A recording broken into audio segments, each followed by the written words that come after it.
concernant la sécurité IoT, c'est toujours le cas en 2021. Il y a toujours de gros problèmes de sécurité qui sont relevés. Et même encore aujourd'hui, il y a à peine 10% des fabricants qui relèvent les failles qui sont détectées dans leurs objets pour pouvoir les corriger. L'Internet des objets, les amis. Eh oui, le fameux IoT est réputé pour être une véritable passoire au niveau cybersécurité, sécurité informatique. Est-ce que c'est véritablement toujours le cas en 2021 ? Eh bien, pour répondre à cette épineuse et large question, nous avons rencontré à IT Partners à Disneyland Paris, c'est un salon plutôt sympathique, Gauthier Vater de Bitdefender. Nous en avons discuté ensemble, donc sécurisation, IoT, etc. Les sujets chauds du moment. C'est tout de suite l'interview, les amis. C'est maintenant, on y va.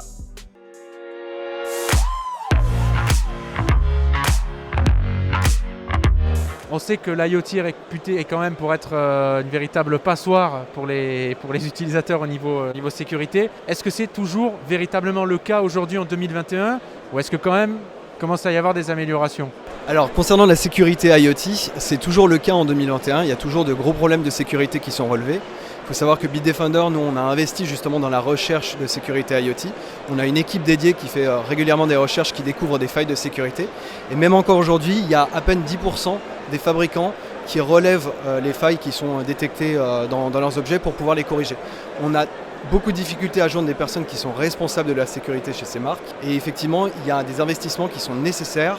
Et d'ailleurs, on le voit aujourd'hui, l'Union européenne, d'ailleurs très récemment, depuis le 15 septembre, a appelé justement à améliorer la sécurité des objets connectés, puisque ça pose un réel problème. On le voit aussi également avec AXA qui appelle le gouvernement à créer des fonds et à créer des alliances entre justement le secteur du privé et du public pour pouvoir pallier à des possibles risques systémiques liés à l'IoT et à la sécurité. Qu'est-ce qui fait, Gauthier, qu'aujourd'hui il y ait si peu justement de fabricants qui, parce que vous évoquiez le chiffre de 10%, qui prennent conscience des vulnérabilités, failles vis-à-vis de l'IoT aujourd'hui ?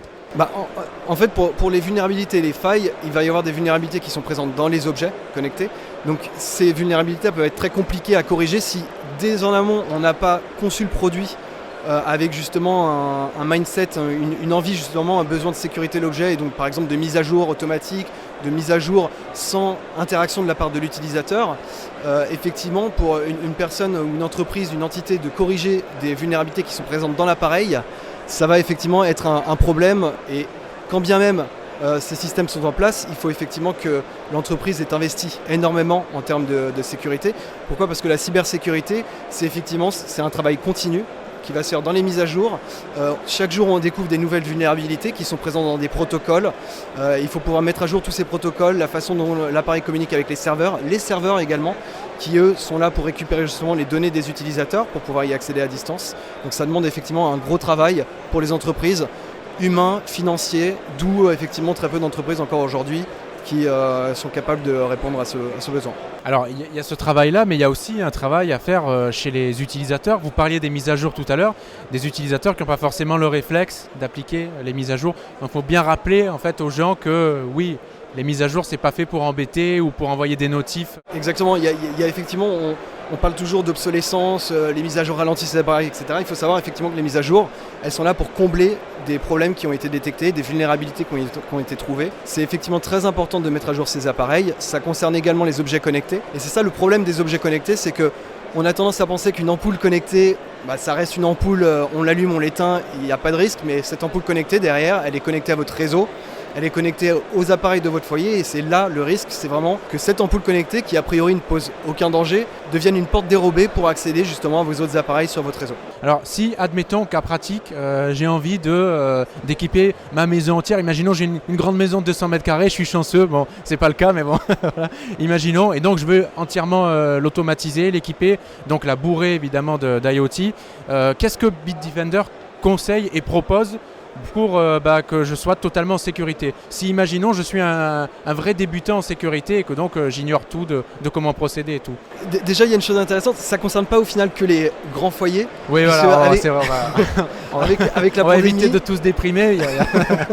On n'a pas tous des grandes maisons, mais en tout cas, pour tout le monde aujourd'hui, on a tous traversé la pandémie. Ouais. Et c'est vrai qu'avec la pandémie, il y a beaucoup de choses qui ont changé. On a passé beaucoup plus de temps à la maison. Et c'est vrai qu'avec tout ce temps passé à la maison, on cherche à améliorer notre confort. Et donc on investit notamment dans la domotique et du coup dans les objets connectés, dans les appareils du foyer. Et donc effectivement, pour pouvoir sécuriser ces appareils-là, il faut tout d'abord sécuriser son réseau. Ça, c'est la chose la plus importante.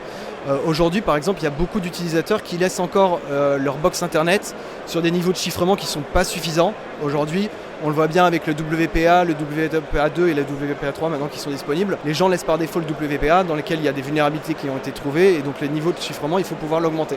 Donc déjà, on peut améliorer le niveau de chiffrement de sa box, changer également son mot de passe Internet, de sa box Internet. Et ensuite, on peut s'équiper de solutions de sécurité dédiées. Donc je pense notamment par exemple à Bitdefender qui a développé Bitdefender Box, qui vient justement sécuriser tous les objets connectés au sein du foyer. Mais il y a également d'autres produits comme Netgear qui a sorti Netgear Armor en partenariat avec Bitdefender, qui vient avec les routeurs Netgear sécuriser le réseau et les objets connectés. Quelle est l'une des dernières failles ou vulnérabilités qui vous a marqué, vous, si vous aviez comme ça un exemple chez Bitdefender? En exemple, pour vous citer par exemple et rester dans le thème de l'IoT, je pourrais vous citer effectivement la dernière recherche de Bitdefender qui a été sur un babyphone qui s'appelle Victor. Et donc on a trouvé effectivement des vulnérabilités qui étaient présentes. Donc ce qui est intéressant dans cette vulnérabilité-là, c'est que ce n'était pas sur l'appareil, mais bien sur la structure cloud, où en fait les hackers peuvent récupérer avec les protocoles MQTT les identifiants des utilisateurs et avec les identifiants récupérer ensuite le flux vidéo. Et donc avec le flux vidéo, on peut espionner du coup n'importe quel utilisateur de ces caméras. Donc voilà, c'est un exemple concret de caméra. Il y a plein d'autres exemples dans l'IoT, on en voit tous les jours avec tous les objets qui sortent tous les jours.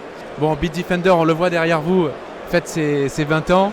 Exactement. Donc, et on imagine que pour les années qui suivent, il y aura pas mal de travail encore. Exactement, on n'a pas fini justement de sortir de nouvelles solutions et d'innover sur le marché. Ça fait 20 ans, donc depuis 2001 maintenant qu'on est présent effectivement sur le marché de l'antivirus.